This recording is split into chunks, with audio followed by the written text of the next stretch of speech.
कि कभी कभी धर्म को तो बख्श दो, कुंभ को तो नहीं बख्शे, कम से कम भक्त को तो बचने दो। मोदी जी, कुंभ में भी हमारे भगवान को आपने नहीं छोड़ा।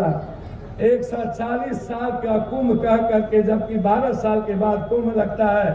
कुंभ के पानी को दुनिया का सबसे गंदा पानी बन दिया। आस्था की चीज थी, कुंभ मेरा था, जिंदगी मेरी थी, भगवान मेरा है, इबादत मेरा है। मोदी, तुमने तो जबरदस्ती भगवान बनने का प्रयास किया। नर्क में भी जगह नहीं मिलेगा मोदी जी, इसलिए आप चिंता ना करिए। जिसने खून को नहीं बख्शा उसको कोई नहीं बख्शेगा। 10 मार्च से सदन में जो हवाउस चलेगा, एक तरफ यदि आरक्षण होगा, दूसरे तरफ जाति जनगणना, तो तीसरे तरफ वक्त भी होगा। आर पार की युद्ध होगी, लड़ाई होगी। यदि दुनिया में ये औकात किसी के पास है नंगे तार को छूने की, तो अकेला पप्पू यादव को है, या तो प्रियंका गांधी को है, जो खुल के बोलता है। आप सेकुलर पार्टियां को भी उठा के देखो, जो खुल के मुखालफत कांग्रेस के अलावे कोई नहीं करता, एसडीपीआई के अलावे कोई नहीं। आप जा करके डर से सरेंडर करते हो ट्रंप के पास, और मेरी बेटी के कमर में रस्सा लगा के हमारे मुल्क में ले आता है। हमारी औकात नहीं होती है इस मुल्क में कुछ बोलने की। हम कैसे देश के लोग थे। मैं सिर्फ इतना कहूंगा, इस मुल्क में जब से मोदी जी आए, उनके पास इस मुल्क की सबसे बड़ी ताकत, उन्होंने जो झूठ बोला और हमला किया, वो थे किसान, जिनको उन्होंने इस भारत के मुल्क का जो सबसे बड़ी ताकत थी, मोदी जी ने उस किसान की जिंदगी को तबाह कर दिया। और आज खाद भी 400 साढ़े 400 रुपया में मोदी मिलता है। 56 इंच का सीना है तो खाद तो गिरा दो 250 रुपया में, है औकात। आज किसान बर्बाद हो गए।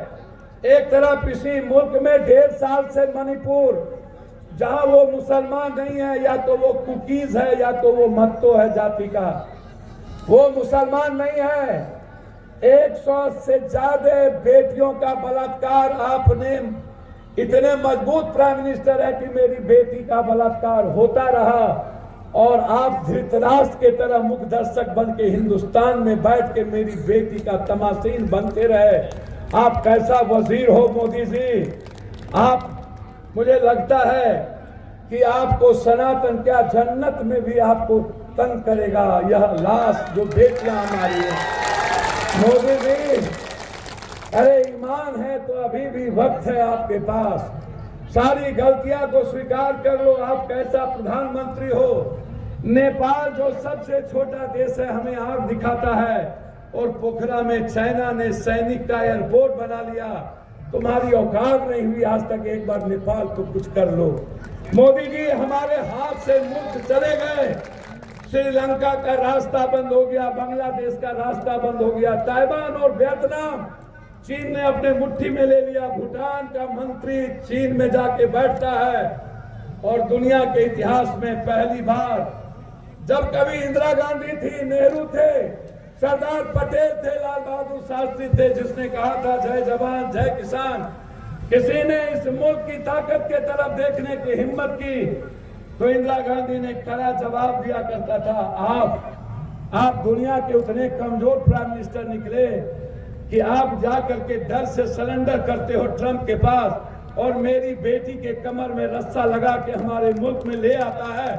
हमारी औकात नहीं होती है इस मुल्क में कुछ बोलने की। हम कैसे देश के लोग थे। हमारे देश के सामने ये हैसियत नहीं थी। लेकिन आज ना तो हम किसानों के लिए लड़ पाते हैं, ना तो हम नौकरी की बात कर पाते हैं। 2 करोड़ नौकरी ही खत्म हो गई। लगभग 33 करोड़ बेरोजगार हो गए लोग। उसमें मोदी जी मुसलमानों की संख्या कम थी। मोदी जी, कोरोना के बाद सारी फैक्ट्रियां बंद हो गई। मैं कोई जात और धर्म के लिए मुखालफत नहीं करता हूं। मेरे पूर्णिया में एसडीपीआई के लोगों ने और हमारे ही परिवार और बुजुर्गों ने इस सीमांचल में एक शुरुआत की है। इसीलिए यह मेरा दायित्व था एज ए सांसद इस मुल्क के संविधान को बचाने के लिए आपकी मदद करना। और पप्पू यादव बेटे की तरह खड़ा है, हम सगे भाई की तरह खड़े हैं। हिंदुस्तान की वो सदन में वो आवाज, मैंने कोई राजनीतिक नहीं, कोई मतलब नहीं। जब कोई विचारधारा आता है तो उसमें पप्पू यादव की कोई राजनीति नहीं होती। हमें राजनीति नहीं आता। राजनीति आता तो या तो हम नेपाल के पीएम हो गए होते या तो अन्य स्टेट के सीएम हो गए होते, हम भी कहीं चले गए होते, हम भी किसी के साथ समझौता कर दिए होते। मैं मानता हूं कि बिहार बड़ा विचित्र प्रदेश है, अपनों को दूर भगाता है, दूसरों को घरे लगाता है। कभी साहबुद्दीन जी आ जाते हैं चुनाव लड़ने तो कभी एमजे अकबर, कभी कोई, कभी मुफ्ती मोहम्मद सईद। आप दूसरों के घर तो अच्छा लगता है, जिया माए मरा मौसी आपको सौतेला तो अच्छा लगता है, लेकिन अपना बेटा जो दुनिया में सबसे ज्यादा आपकी वकालत करता है, यदि दुनिया में ये औकात किसी के पास है नंगे तार को छूने की, तो अकेला पप्पू यादव को है या तो प्रियंका गांधी को है जो खुल के बोलता है। आप सेकुलर पार्टियां को भी उठा के देखो जो खुल के मुखालफत कांग्रेस के अलावा कोई नहीं करता, एसडीपीआई के अलावा कोई नहीं करता। आप खुल के उठा के देखो, एक भी सेकुलर पार्टियां कोई नहीं करती है मुखालफत। इसीलिए आज पप्पू यादव चाहे साइड में नीचे होके जाइए ना, जाति जनगणना चाहे वक्त का चाहे किसी भी चीजों का, ये वक्त ये जो 100 लाख करोड़ का जो जमीन है मोदी जी, इस पर निगाह को छोड़ दो। ये तो अल्लाह का है, इसको क्यों मुसलमान मानते हो? ये किसी मुसलमानों का मोदी जी नहीं है, ये तो अल्लाह का वक्त है। जहां से दुनिया और तालीम बदलने की तैयारी होती है, यहाँ सियासत नहीं होता है। इस वक्त में मोदी जी कभी कभी धर्म को तो बख्श दो, कुंभ को तो नहीं बख्शे, कम से कम वक्त को तो बचने दो। मोदी जी कुंभ में भी हमारे भगवान को आपने नहीं छोड़ा। 140 साल का कुंभ कह करके, जबकि 12 साल के बाद कुंभ लगता है। कुंभ के पानी को दुनिया का सबसे गंदा पानी बन दिया। आस्था की चीज थी, कुंभ मेरा था, जिंदगी मेरी थी, भगवान मेरा है, इबादत मेरा है। मोदी तुमने तो जबरदस्ती भगवान बनने का प्रयास किया। नर्क में भी जगह नहीं मिलेगा मोदी जी, इसलिए आप चिंता ना करिए। जिसने कुंभ को नहीं बख्शा उसको कोई नहीं बख्शेगा। अरे पत्रकार बंधु, आप नेता का तो बयान दिखाते हो, लेकिन शंकराचार्य का बयान क्यों नहीं दिखाते हो? शंकराचार्य कहता है कि ये लोग नफरती है, ये लोग मुल्क के सनातन के दुश्मन है। शंकराचार्य का भी तो बयान दिखा लो।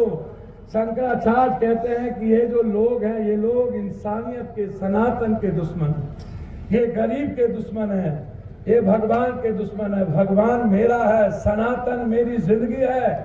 गरीब की जिंदगी में सनातन की विचारधारा है। जब तक गरीब की खुशियां नहीं बदलेंगे तब तक पप्पू यादव चैन से नहीं बैठेगा, ये याद रखिएगा। 10 मार्च से सदन में जो हवा हाउस चलेगा, एक तरफ यदि आरक्षण होगा, दूसरे तरफ जाति जनगणना, तो तीसरे तरफ वक्त भी होगा। आर पार की युद्ध होगी, लड़ाई होगी।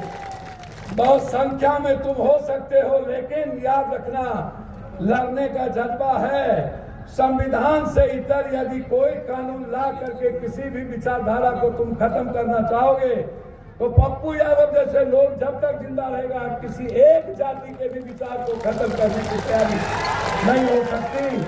संविधान को खत्म करने की तैयारी नहीं होगा। आज इस पूर्णिया के धरती पर वक्त के सवाल पर तिल में जगह नहीं रखना चाहिए। मैं मुसलमान भाइयों से कहना चाहूंगा, अरे मुसलमान भाइयों, आप तो लड़ना जानते हो, दलित और आदिवासी। भगवान बिरसा मुंडा के बाद यदि किसी के लड़ने और मरने का जज्बा किसी ने पैदा किया तो हजरत हुसैन ने किया। तो आपको दिखाना चाहिए था लड़ने की ताकत। आपकी एक अच्छी शुरुआत थी। और अपने जिंदगी के लिए याद रखना, यदि ये वक्त की ये जमीन इन लोगों ने यदि अदानी को दे दिया, तो कल मस्जिद और मदरसा की जमीन भी अदानी को दे देगा। याद रखना, आपकी सब कुछ दिख जाएगी। आप आज बचपना मत करना। आप में बचपना है, ये मैं आपको कह रहा हूँ। ये किसी पार्टी की नहीं है।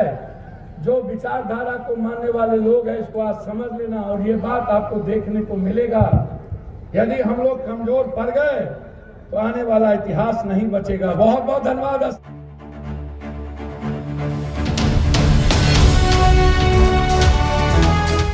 ट्रू रिपोर्ट्स, सच आप तक।